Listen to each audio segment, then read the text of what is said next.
You're gonna do amazing things. Captain James walked slowly through the long palace corridor. His footsteps made soft sounds on the marble floor. The early morning light came through the tall windows, making the walls shine like gold. James had walked the same path every single day for 15 years. He knew every corner, every door, every shadow.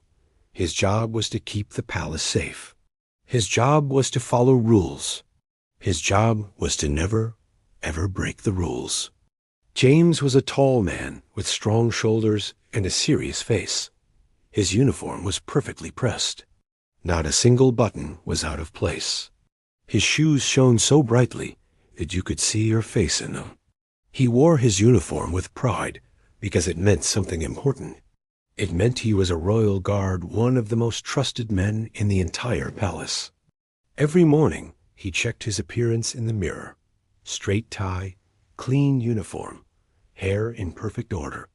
Everything had to be exactly right. This was not just a job for James. This was his life. This was who he was.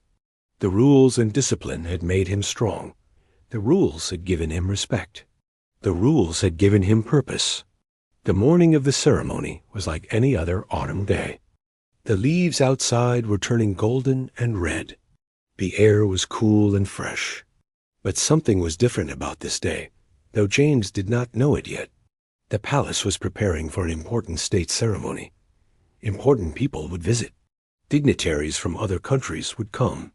The royal family would appear. Everything had to be perfect. Security had to be tight. Guards had to be alert. James checked his post 3 times. He looked at the entrance. He looked at the stairs. He looked at every corner where he was supposed to watch. By mid-morning, the visitors started to arrive. Important men and women in expensive clothes walked through the palace doors. They looked very important. They looked very serious. They carried papers and wore special badges. Security guards stood everywhere, checking names and taking notes. Then came a bus. It was different from the fancy cars that had been arriving all morning. This bus was white with blue letters on the side. It said, Sunshine Hope Charity on the back. The door opened slowly. Children started to come out. These were not the children of important people. These were children from a hospital. Some walked slowly. Some had to hold on to helpers. Some walked with sticks that helped them move. Others could not walk at all. A volunteer worker helped each child step down from the bus. She was kind and patient. She held their hands and made sure they did not fall. There were about 20 children. They were excited to be at the palace. They had never been here before. One child was different. His name was Marcus, though James did not know his name yet. Marcus was a small boy, maybe 8 years old. He had a round face and bright eyes that looked at everything with wonder. But Marcus could not walk. His legs did not work. He sat in a wheelchair, a special chair with wheels that moved when someone pushed it. A helper stood behind Marcus's wheelchair. She pushed it carefully down the ramp. The other children walked ahead, excited and loud. They pointed at the tall palace walls. They looked up at the big windows. They felt like they were in a story about a king and queen. But Marcus moved more slowly. His helper pushed the wheelchair down the path. Marcus watched everything, but he could not keep up with the other children. James stood at his post near the palace entrance. He was supposed to watch for danger. He was supposed to check for problems. He was not supposed to pay attention to anything else. That was the rule. But something made James look at the small boy in the wheelchair. Maybe it was the way Marcus's eyes looked so big and so full of hope. Maybe it was the way the boy looked around like everything he saw was a miracle. Maybe it was something in James's heart that had been sleeping for 15 years, something that remembered what it felt like to be young, to be amazed by simple things, to wonder at the world. The security people began to move the children along. They had to keep moving. They had a schedule to follow. Time was limited. There was much to do. They could not spend long in each place. "Come on, children. This way. Keep together. Move along," the security guards said in hard voices. They meant well, but they had a job to do. They had to move things forward. They had to follow the schedule. The other children moved quickly, excited and eager. They held hands. They stayed together. They moved toward the ceremony hall, but Marcus moved slowly. His helper was also much older, and she was tired. She pushed the wheelchair as fast as she could, but she could not keep up with the faster group. "Wait, wait for us," she called out quietly, but no one heard her. The group disappeared around the corner. Marcus was falling behind. James watched as the boy tried to look back, trying to see where his group had gone. Marcus looked worried. His small hands gripped the arms of the wheelchair. He was alone. He was left behind. This was not supposed to be James's problem. This was not his job. His job was to stand at his post. His job was to watch for security problems. His job was to follow rules and not get involved in other things. James had been following rules for so long that it felt as easy as breathing. Rules were safe. Rules were clear. Rules told you exactly what to do and what not to do. James liked rules. Rules had protected him. Rules had made him who he was. But as he looked at Marcus, a small, scared boy sitting alone in a wheelchair, trying to be brave, but clearly lost and worried, something inside James changed. It was just a small change. It was just a small feeling. It was just a tiny voice inside his heart that said something different than what the rules were telling him. The voice said, "This boy needs help." The rules said, "That is not your job. Stay at your post." The voice said, "He is alone and scared." The rules said, "Do not get involved. Follow protocol." For 15 years, the rules had always won. But as James looked at the lost, lonely boy with the bright eyes full of hope and fear, something changed. For the first time in 15 years, Captain James wondered what might happen if he listened to his heart instead of the rules. The question hung in the palace air, heavy and full of meaning. James stood still, his uniform perfect, his post secure, his training solid, but his eyes stayed on Marcus. And his heart was no longer certain which way to turn. James made a choice. It took only a few seconds. But in those few seconds, he did something he had never done before in 15 years. He left his post. His mind told him this was wrong. His training screamed at him to stay where he was.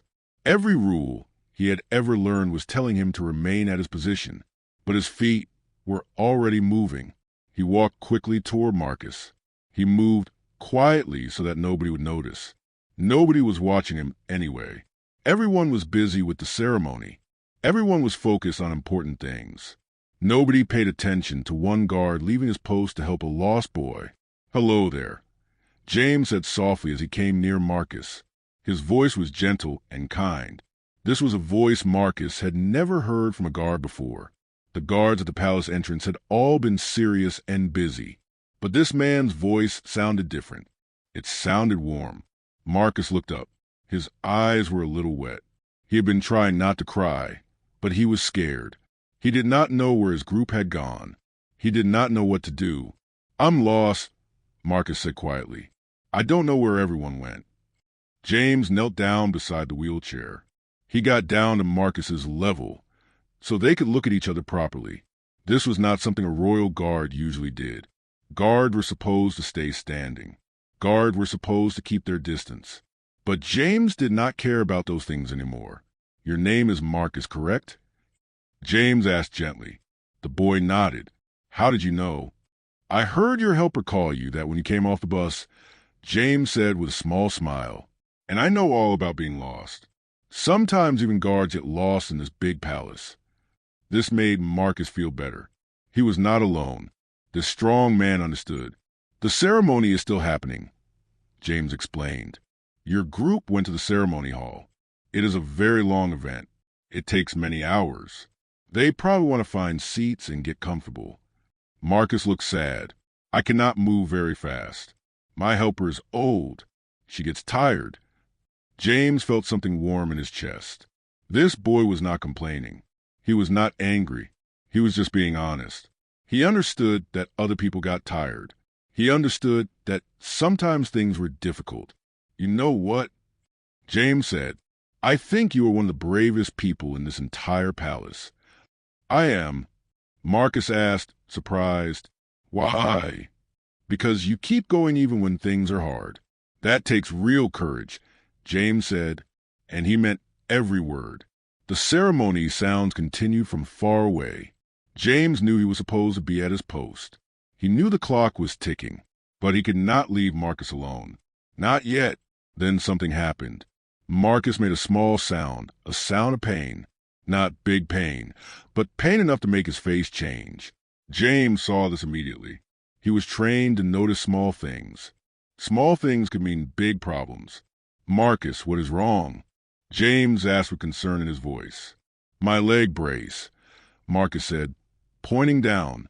It is pinching my skin. It happens sometimes. My leg brace moves when I move in my wheelchair, and it hurts. James looked down carefully. He saw the metal brace on Marcus's thin leg. He saw where it was pressing against the boy's skin in the wrong way. The brace had shifted. It was no longer sitting correctly. James had a choice again. He could call someone else to help. He could go get a nurse or a medical person. That would be following the rules. That would be the proper procedure. But James looked at Marcus's face, the face of a brave, lonely boy who was in pain. And James reached down and very gently, very carefully he adjusted the brace. His hands were large and strong. They were trained hands that had learned how to do many things. But right now, they were doing something they had never been trained to do. They were being gentle.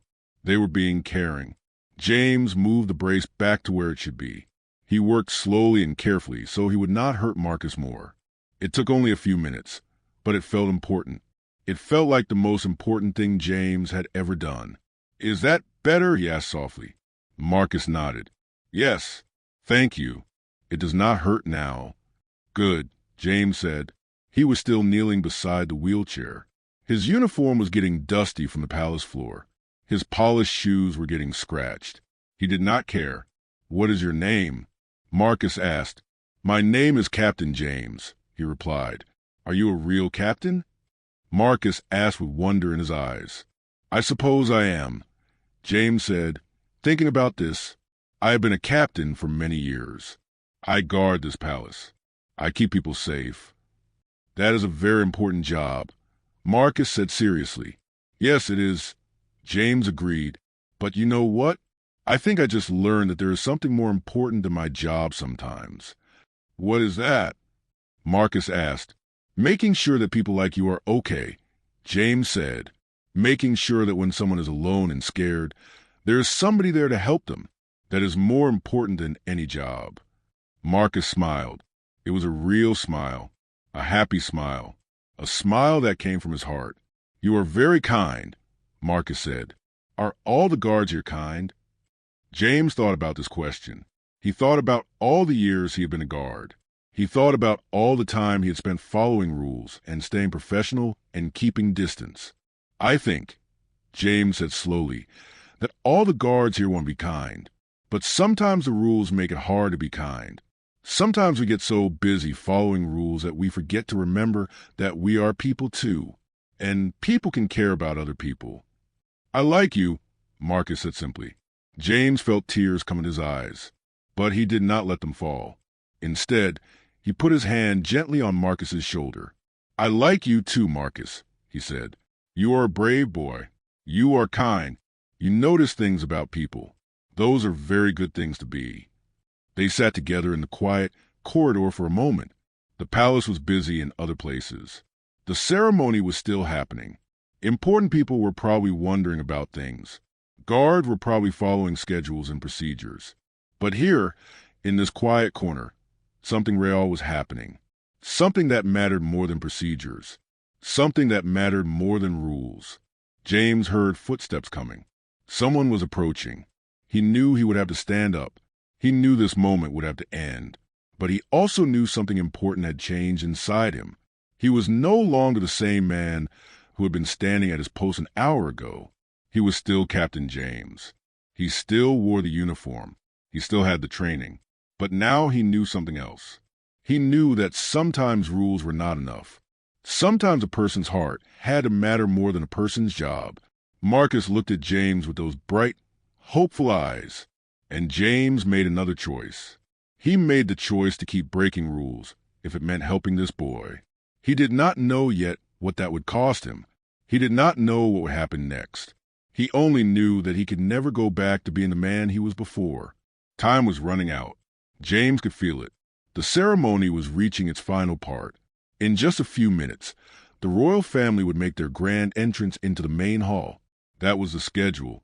That was the plan. That was what everyone was waiting for. James knew the schedule better than anyone. He had studied it countless times. He knew exactly when the king and queen would appear. He knew exactly how long they would stay. He knew exactly where they would go next. That was his job, to know these things, to be prepared, to never let anything go wrong. But now, he had a problem. Marcus was still in the corridor with him. The ceremony was still happening in the grand hall, and James had to make a choice. He could take Marcus back to find his group. He could ask one of the helpers to take the boy to a safe place. He could return to his post and pretend this never happened. He could follow the rules like he always did. Or he could do something different. James looked down at Marcus. The boy was looking up at him with those bright eyes again. Marcus had stopped crying now. The boy seemed calm. He seemed to trust James completely. It was the kind of trust that a child gives only when they feel safe. Marcus felt safe with James. "Marcus," James said quietly, "would you like to see something special?" "What?" Marcus asked, interested. "The king and queen," James said. "They are about to come into the grand hall. Most people only see them from very far away. Most people do not get to see them up close." "Really?" Marcus's eyes became huge with wonder. "Can I see them?" James looked toward the grand hall. He could hear the ceremony continuing. He could hear music playing. He could hear people applauding. He was making another choice. Another rule-breaking choice. His mind knew this was wrong. His training told him to stop. His job told him absolutely not. But his heart was already moving. He grabbed the handles of Marcus's wheelchair gently. "Come with me," he said. James pushed the wheelchair slowly and quietly through the palace corridors. They were not supposed to be going toward the grand hall. James was not supposed to leave his post.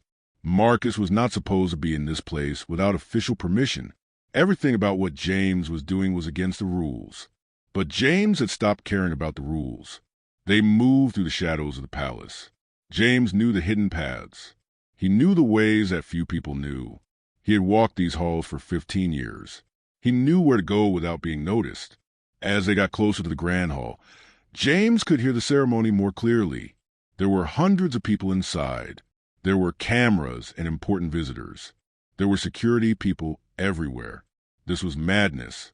This was completely insane. James wheeled Marcus toward the entrance of the grand hall. His heart was beating fast. His palms were getting sweaty. In just a moment, people would notice. Security would stop him. His career would end.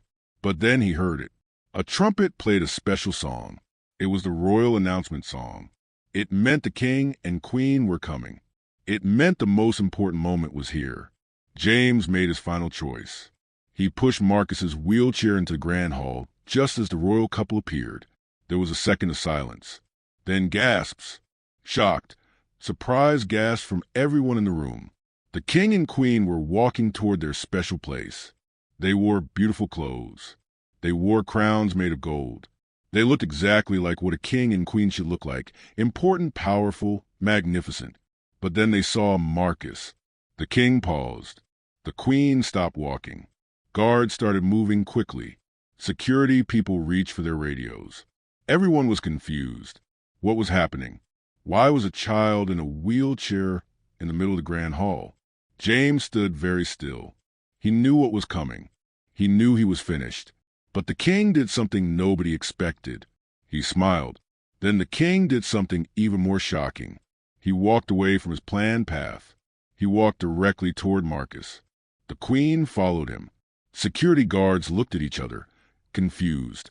This was not what was supposed to happen. The king was supposed to go to his throne. The king was supposed to follow the schedule. But the king was doing something different. He knelt down. The king of the entire country actually knelt down so he could be at eye level with Marcus. "Hello," the king said warmly. "What is your name?" Marcus was frozen. He could not believe this was happening. The king was talking to him. The actual king was looking right at him and speaking to him like he was important. "And Marcus," the boy stammered. "My name is Marcus." "Marcus," the king said, as if testing the name. "That is a wonderful name. I am very pleased to meet you, Marcus." The queen knelt down too. She looked at Marcus with kind eyes filled with real interest. "How are you, Marcus?" she asked. "Are you enjoying the palace?" "Yes," Marcus whispered. "It is beautiful. I have never been here before." "Well, we are very happy that you are here," the king said. "Tell me, what is your favorite thing about the palace so far?" And then something magical happened. Marcus forgot that he was nervous. He forgot that he was in a wheelchair. He forgot that he was different from other children. He started talking to the king and queen like they were his friends. "I like the big windows," Marcus said, "and I like the paintings. And I like how everything is so clean and shiny."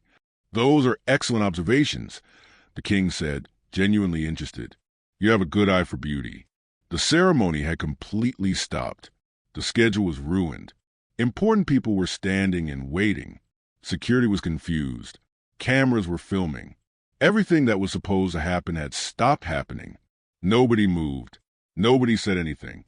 Everyone was watching the king and queen of the entire nation kneeling on the floor, talking to a small boy in a wheelchair. Minutes passed. The king and queen asked Marcus about his life. They asked him what he liked to do. They asked him about his dreams. "I want to see the stars," Marcus said. "I want to be a scientist. I want to understand how the universe works." The queen looked at the king. The king looked back at the queen. And something passed between them, a moment of understanding that this was more important than any ceremony. "Then we will make sure you see our palace observatory," the queen said. "We will make sure you understand the stars, Marcus." The boy's eyes filled with happy tears. Not sad tears this time. Happy tears. James stood behind the wheelchair, barely breathing. He understood what was happening. He understood that something important had changed. He understood that this moment would change everything, not just for Marcus, but for the king and queen too. The royal family was supposed to be distant. They were supposed to be separate from regular people. They were supposed to follow rules and schedules and protocols. But in this moment, they were just human beings. They were people choosing to care about another person. They were people choosing compassion over ceremony. Guards exchanged nervous glances. Security people whispered into radios. The schedule was completely broken. But the king and queen did not care. They stayed with Marcus. They talked with him. They listened to his dreams. They made a small boy feel like he mattered. They made him feel like he was important. And in doing that, they changed everything. For James, for Marcus, and for the palace itself. The moment was over. It lasted maybe 10 minutes, but it felt like both forever and just a second at the same time. The king and queen said goodbye to Marcus with warm hugs. They promised him that he would come back to the palace. They promised him the palace observatory. They promised him that his dreams mattered. But as Marcus's group finally came to collect him, as the boy was wheeled away smiling the biggest smile anyone had ever seen, James knew the time of reckoning had come. Security guards surrounded him immediately. They appeared from everywhere at once. From corners, from behind pillars, from the edges of the grand hall. Their faces were serious. Their eyes were cold. James had worked with these men for years. He knew them. They knew him. But right now, they looked at him like he was a stranger. Like he was a criminal. Captain James, one of the head security officers, said formally. His name was Officer Richardson. He had been James's friend for many years. But there was no friendship in his voice now. "You need to come with us." James did not argue. He did not try to explain. He did not run or resist. He simply nodded and followed them. He knew what he had done. He knew it was wrong according to the rules. He knew there would be a price to pay. The guards took him to a quiet room deep in the palace. It was an office. Important people worked here. There was a big desk. There were computers. There were phones. There were pictures of the royal family on the walls. A man sat behind the desk. His name was Director Thomas. He was the chief of all security for the entire palace. He was the man who made the big decisions. He was the man who had hired James 15 years ago. Director Thomas looked very angry. His face was red. His jaw was tight. He did not say hello. He did not say anything nice. "Sit down," he said to James. It was not a request. It was an order. James sat. "Do you understand what you've done?" Director Thomas asked, his voice loud and hard. James nodded slowly. "Yes, sir. I left my post. I brought an unauthorized person into a restricted area. I interrupted the royal ceremony. I violated multiple security protocols." "That is correct," Director Thomas said. He stood up. He walked back and forth like an angry tiger in a cage. "You have worked here for 15 years, Captain James. 15 years. And in all that time, you have been an excellent guard. You have followed every rule. You have been the example we show to other guards. You have been perfect." James listened.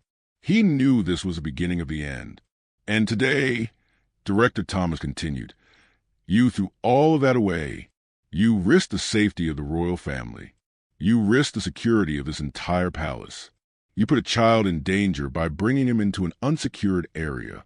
Do you understand how serious this is?" "I do," James said quietly. "There are rules for a reason," Director Thomas said. "Those rules exist to keep people safe. Those rules exist to protect the royal family. Those rules exist to make sure nothing bad happens here. And you broke every single one of those rules." James sat with his head down. He knew the director was right. He knew he had broken the rules. He knew this was serious. "I am placing you under suspension," Director Thomas said. "You are forbidden from working at the palace effective immediately. You are forbidden from wearing your uniform. You are forbidden from entering palace grounds. Your case will be reviewed by a council of senior officials. They will decide if you'll be allowed to keep working as a guard anywhere ever again." James felt something break inside his chest. His job was gone. His career was over. Everything he had worked for, everything he had believed in for 15 years, was finished. "Do you have anything to say?" Director Thomas asked. James looked up. He thought about lying. He thought about making excuses. He thought about telling the director that he was sorry and that he would never do it again. But he could not lie, because he was not sorry, and he would do it again. "That boy," James said quietly, "was scared and alone. He needed help, and I helped him. I would do the same thing again." Director Thomas's face became even redder. "That is exactly the problem, Captain James. That is exactly why you are not fit to be a guard. Guards do not make emotional decisions. Guards follow rules. Guards do their jobs." "With respect, sir," James said, and he meant it respectfully, "sometimes the most important job is being human." Director Thomas did not respond. He just pointed toward the door. The guards came and escorted James out. Everything happened very fast after that. James had to turn in his uniform. He had to turn in his badge. He had to turn in his access card. He had to walk out of the palace where he had worked for 15 years. People he had known for years looked at him with confusion and disappointment. James walked into the street outside the palace. The sun was setting. The day was ending. His life was changing forever. He did not know what he would do now. He did not know how he would pay his bills. He did not know what his future looked like. All he knew was that he was not a royal guard anymore. He walked slowly through the city. He thought about Marcus. He wondered if the boy understood what had happened. He wondered if the ceremony had ended well for the other children in the charity group. That night, James sat alone in his apartment. His uniform hung in a closet. His badge sat on a table. His entire identity was sitting there, and used and unwanted. He was watching the news on his television when his phone rang. It was a number he did not recognize. He almost did not answer, but something told him to pick up. "Captain James?" a voice said. It was a woman's voice, an important voice. "Yes," James said, confused. "This is the Palace Communications Office," the woman said. "We are calling to inform you that the royal family would like to meet with you tomorrow morning. Can you be here at 9 o'clock? James's heart began beating fast. "What is this about?" he asked. "The king and queen would like to speak with you personally," the woman said. "Can you come?" "Yes," James said. "I will be there." He hung up the phone slowly. He did not understand what was happening. He thought his career was over. He thought he would never go back to the palace. But now the king and queen wanted to see him. James did not sleep that night. He sat and wondered what would happen next. Would they fire him officially? Would they tell him how disappointed they were? Would they explain that even though his heart was in the right place, he had still broken the rules? He did not know, but as he sat in the darkness, he felt something strange. He felt hope. Maybe, just maybe, this story was not over yet. Maybe breaking the rules had consequences, but maybe those consequences would be different than he expected. Maybe there was more to come. James arrived at the palace at exactly 9 o'clock in the morning. He had dressed carefully in clean clothes. He was not wearing his guard uniform anymore. He did not know if he would ever wear it again. His heart was beating fast as he walked through the gates. Everything felt different now. The palace that had been his second home for 15 years suddenly felt like a strange place. Guards at the entrance looked at him with questions in their eyes. They did not recognize him as one of their own anymore. One of them checked his name on a list and then nodded him through without speaking. A palace assistant met him in the main hall. She was polite but formal. She did not smile. She simply said, "Follow me, please," and began walking. James followed her through corridors he knew by heart, past the paintings he had seen 1,000 times, past the windows where he had stood, watching the city below, past the places where he had spent 15 years being the perfect guard, following every rule, never making a mistake, until he broke them all for a small boy in a wheelchair. The assistant stopped at a big wooden door. It was a door James had never been through before. Important doors. Royal doors. She knocked gently and then opened it. The king and queen were sitting in a beautiful room. There were plants and paintings and soft light coming through tall windows. The room looked peaceful and calm, but James felt nervous. The king stood up. "Captain James," he said, and his voice was warm. "Thank you for coming." "Your Majesty," James said, and he bowed slightly, the way he had been trained to do. "Please sit," the queen said, pointing to a comfortable chair across from them. James sat down. He did not know what to expect. He waited. The king looked at the queen. The queen smiled. Then the king began to speak. "Yesterday," the king said, "something very important happened at the palace ceremony. Do you know what I am talking about?" "Yes, sir," James said quietly. "I brought a boy into the ceremony. I broke many rules. I have been suspended from my position." "You did break rules," the king said. "That is true. According to every protocol and security guideline, what you did was completely wrong." James felt his heart sink. He knew what was coming. He knew they were going to explain why he had to be punished. But then the king said something different. However, the king continued, "What you did was also completely right." James looked up, surprised. "You see," the queen said, "we have been thinking about this since yesterday. We have been thinking about that boy, Marcus. We have been thinking about the courage it took for you to break those rules. We have been thinking about what really matters." "The rules exist for a reason," the king said. "We understand that. Security is important. Protocols are important. But you taught us something yesterday, Captain James. You taught us that sometimes humanity matters more than rules." The queen nodded. "Marcus told his helper about you. He told her that you were the kindest person in the entire palace. He said you made him feel like he was important. Do you know how rare that is? Do you know how important that is for a child like Marcus?" James felt tears come in his eyes. He did not try to stop them. "We made a decision," the king said. We have decided that what happened yesterday should not be the end of your story. It should be the beginning of a new chapter. A new chapter? James asked, confused. We want to offer you a new position, the Queen said. We want you to become the director of something we are creating. Something called the Palace Hearts Initiative. James did not understand. He waited for the king to explain. For many years, the king said, this palace has been a place only for important ceremonies and official business. But yesterday we realized something. A palace can be more. A palace can be a place where people who feel invisible suddenly feel seen. A palace can be a place where children who feel forgotten suddenly feel important. The Palace Hearts Initiative, the Queen explained, will be a program that brings children with disabilities to the palace. Not just once, but many times. These children will get special experiences. They will get to learn new things. They will get to feel what it is like to be valued. And you, the king said, looking directly at James, will be the person who makes this happen. You will run this program. You will lead it. You will make sure that every child who comes here feels exactly what Marcus felt yesterday. James could not speak.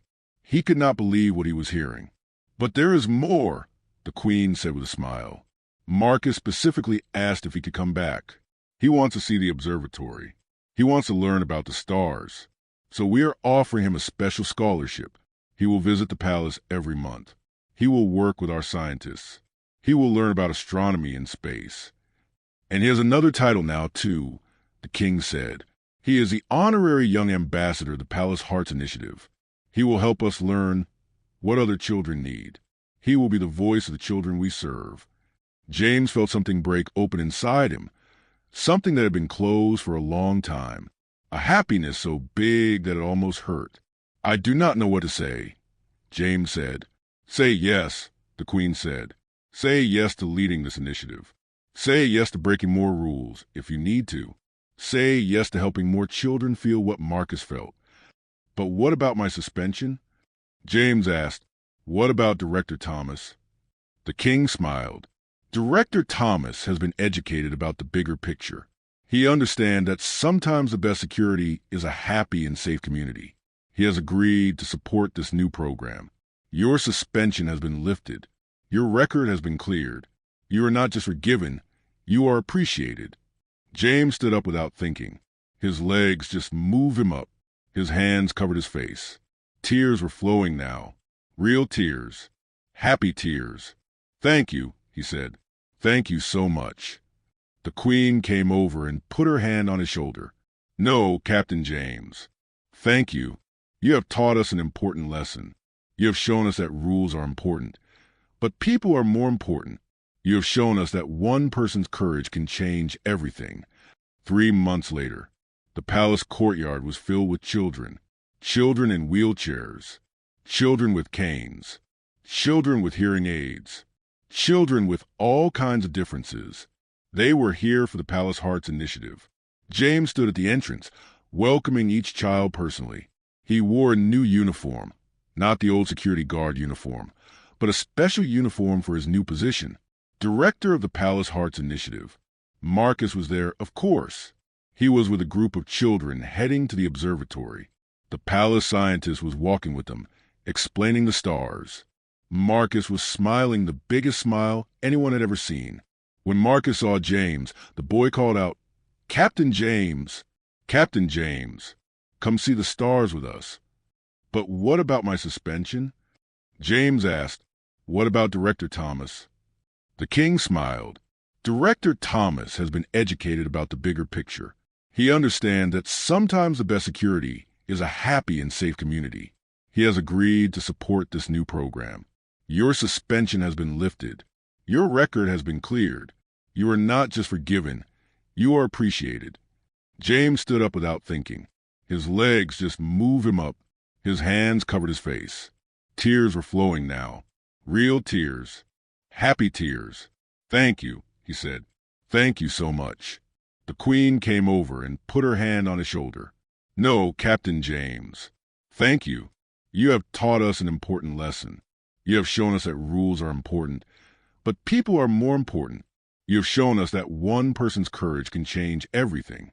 3 months later, The palace courtyard was filled with children, children in wheelchairs, children with canes, children with hearing aids, children with all kinds of differences.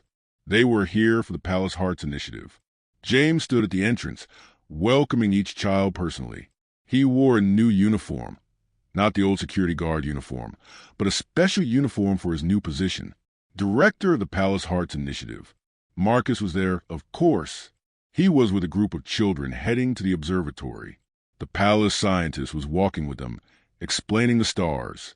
Marcus was smiling the biggest smile anyone had ever seen. When Marcus saw James, the boy called out, "Captain James! Captain James! Come see the stars with us." James walked over. He knelt down to Marcus's level, the way he had that first day in the corridor. "I will be there soon," James said. "I have to welcome all the other children first, but I will be there. Promise?" Marcus asked. "I promise," James said. As James watched the children move through the palace, he understood something deeply true. He understood that breaking rules for the right reason was not wrong. He understood that sometimes the bravest thing a person could do was to choose humanity over protocol. He understood that one small act of kindness could change everything. And he understood that the real meaning of being a guard was not just protecting a building. It was protecting people's hearts. It was making sure everyone, especially those who felt invisible, knew that they mattered. The palace had changed. James had changed. And the lives of hundreds of children would change too. All because one guard decided that a scared boy in a wheelchair was more important than any rule. "I cannot do that," Captain Marcus said. He was calm but strong. "My duty is to protect all members of this family. Right now, this child needs protection." The moment was frozen in time. The crowd was silent. The media cameras were clicking. Everyone held their breath. Princess Elena felt tears running down her face. She held Lucas so close. The little boy had stopped crying and was clinging to his mother. Captain Marcus stood between them all. His hand rested gently on the Queen's shoulder, not in a rough way, but in a way that said, "Stop. This is wrong. This must end now." The Queen's face was red with anger, but she stepped back. She had been challenged in front of the entire kingdom, and everyone was watching. Lucas peeked out from his mother's shoulder. He saw the kind guard standing there. He saw that his mother was safe, and he began to understand something important. Sometimes, courage means standing up for what is right, even when it is hard.